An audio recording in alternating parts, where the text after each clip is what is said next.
So we are done up with our matrices, ठीक है। तो अब थोड़ा सा मैं उसके क्वेश्चंस के ऊपर चलती हूँ।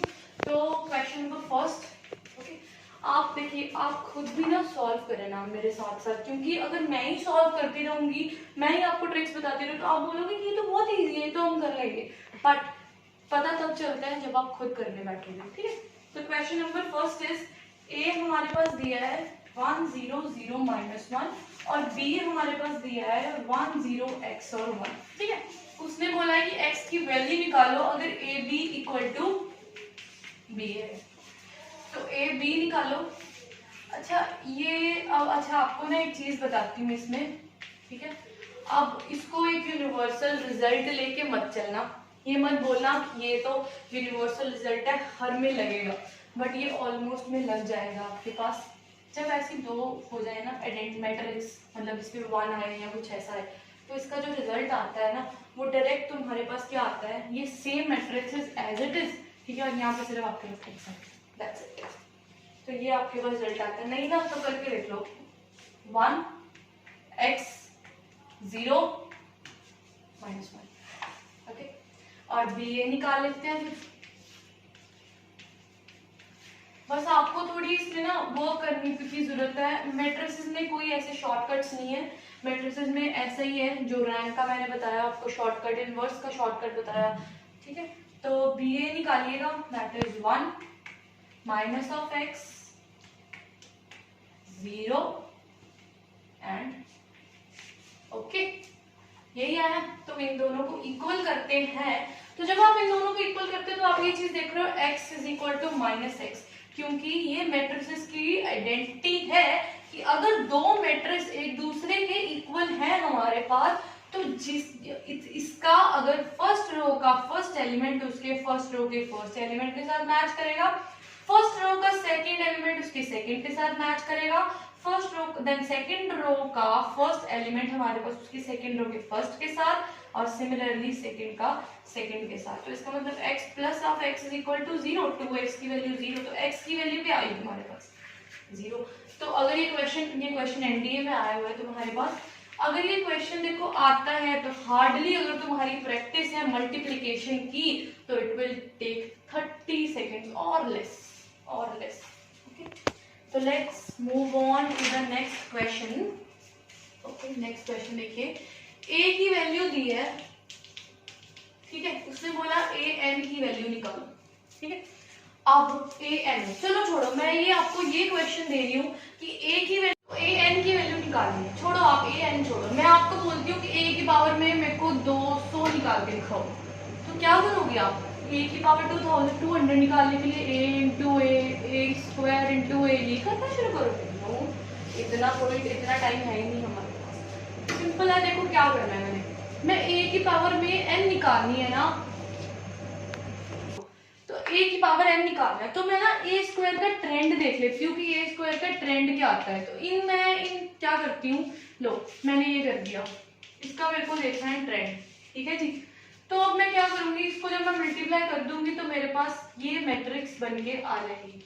तो इसमें से मैं 3 को कॉमन करके मैं लिख सकती हूँ कि इंटू a, राइट। अब ये 3 को मैं कैसे चेंज करूँ कि तुम्हारे पास वो रिजल्ट आ जाए, तो मैं इसको ऐसे लिखती हूँ कि 2 की पावर में n - 1, नहीं ये कहाँ से आएगा, क्या नहीं।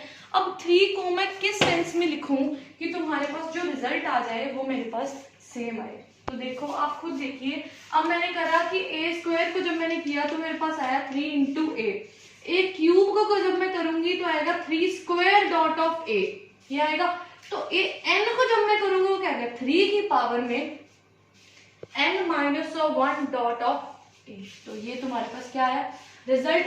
आप चाहे मेरे से a की पावर में 200 पूछ लो, चाहे 2000 पूछ लो, मैं इजीली इस फॉर्मूला से लगा के आंसर निकाल दूंगी, ठीक है।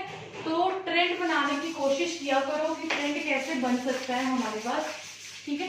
एक और टाइप का क्वेश्चन है जो मोस्टली पेपर में आता है, वो क्वेश्चन क्या है तुम्हारे पास, वो क्वेश्चन ये है, क्वेश्चन ये दिया है कि 1031 × a इज इक्वल टू 1 0 - 1 1, उन्होंने बोला a मैट्रिक्स निकालो।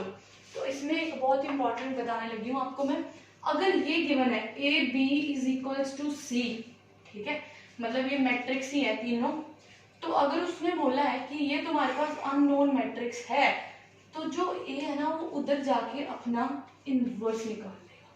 ठीक है, बहुत ही इंपॉर्टेंट रिजल्ट है जो क्वेश्चंस में यूज होएगा। अगर ये चीज गिवन होती है दैट टू इन मैट्रिक्स, तो एक चीज याद रखिएगा कि जो ये इधर वाला, चाहे वो ए है चाहे वो बी है, उधर जाके अपना इनवर्स क्रिएट कर लेगा। और इनवर्स आपको बहुत ही इजीली निकालना आता है, 1/a का determinant into adjoint of A. Okay, तो सेम सिमिलर वे से इसका क्वेश्चन करेंगे हम उधर सॉल्व। ठीक है, ए किसके इक्वल आएगा, 1 0 -1 1 इनटू इसका क्या आएगा, इनवर्स। तो 2/2 की मैट्रिक्स है, इसका इनवर्स तो हमारे पास बहुत ही इजीली निकल आएगा। इसका डिटर्मिनेंट देखिए, अगर इसका डिटर्मिनेंट निकालेंगे 1 × 1 -3 इनटू, मतलब इसका डिटर्मिनेंट इक्वल टू 1 आएगा। ठीक है, तो ये आएगा इसका, सिर्फ इसके साथ एक माइनस लगेगा और ये तुम्हारे पास, अब इन दोनों को मल्टीप्लाई करो, इसका रिजल्ट निकालो और तुम्हारे पास ए की मैट्रिक्स फॉर्म में आ जाएगा। ठीक है, तो अब देखिए इसका क्या आता है, 1 दैट इज -3 -4 -4 0 और ये क्या है तुम्हारे पास 1। तो इस क्वेश्चन को करवाने का मोटिव मेरा आपको ये बताना था कि अगर कोई भी इसमें से अननोन मैट्रिक्स है और उन्होंने बोला है कि इस मैट्रिक्स को सॉल्व करो, तो उस मैट्रिक्स को सॉल्व करने के लिए जो मैट्रिक्स हमारे पास गिवन होगी वो उधर जाके अपना इनवर्स कर लेगी। ठीक है जी, तो ये क्वेश्चन भी आपका डन। तो एक लास्ट क्वेश्चन देखते हैं। वो बोला कि ए जो मैट्रिक्स है वो m/n की मैट्रिक्स है। उसने बोला कि ए इनवर्स एग्जिस्ट करता है, does exist, in which case A inverse must exist. Options है, first is m = n, B option है m = n and determinant a should not be equal to 0, C option है m is not equal to n।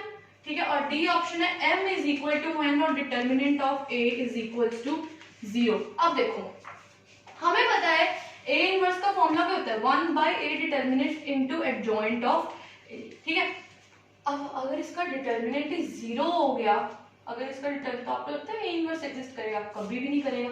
तो ये option तो बिल्कुल ही गलत है, तो ये ऑप्शन तो बिल्कुल ही हमारा निगलेक्ट हो गया।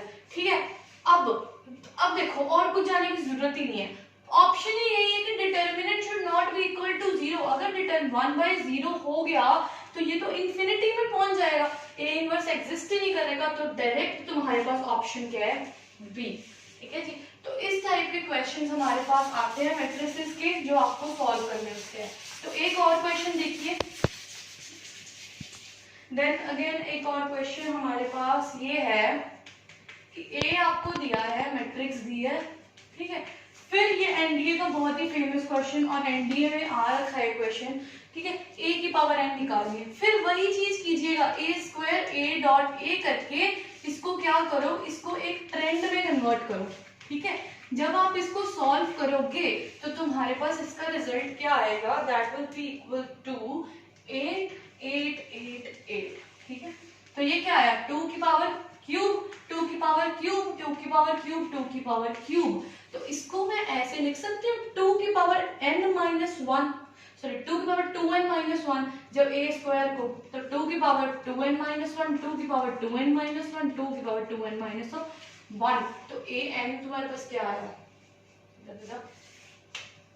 ये इसको मैंने ऐसे लिखा है, देखिए 2 क्यूब है ना, मैंने क्यूब करना है ना, तो इसको मैं 4-1 भी तो लिख सकती हूँ। ठीक है, और ये जो आपके पास फिर आता है 2 की पावर 4-1, तो इसको मैं ऐसे भी लिख सकती हूँ 2 की पावर 2 × 2 -1।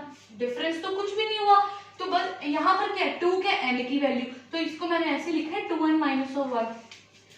तो इस टाइप के क्वेश्चंस आपके पास एनडीए में मोस्टली देखने को मिलते हैं। ठीक है, तो आपको, अगर आप चाहते हो कि इस टाइप के क्वेश्चंस और मैं आपको फॉरवर्ड करूं, तो आप मेरे को डिस्क्रिप्शन बॉक्स में लिखिएगा, मैं आपको इसकी फोटोज डाल दूंगी। ठीक है, बाकी इसको और भी क्वेश्चंस को सॉल्व कीजिए, कोई प्रॉब्लम आती है क्वेश्चन की पिक क्लिक करो, मेरे को डिस्क्रिप्शन बॉक्स में लिखो, I will solve it out. Okay, and thank you so much for attending my lecture. तो आई होप कि आपको समझ आया आज का, और कल का और मैट्रिसेस और डिटर्मिनेंट्स आपका ओवरव्यू प्लस आपका जितना कंसेप्ट सा प्लस आपके शॉर्टकट्स यहाँ पर आज खत्म होता है। तो कल से हम एक नया चैप्टर प्रोसीड करेंगे, तो इसको आप अच्छे से पहले कर लीजिएगा, फिर हम कल से नया चैप्टर प्रोसीड करेंगे। Thank you so much.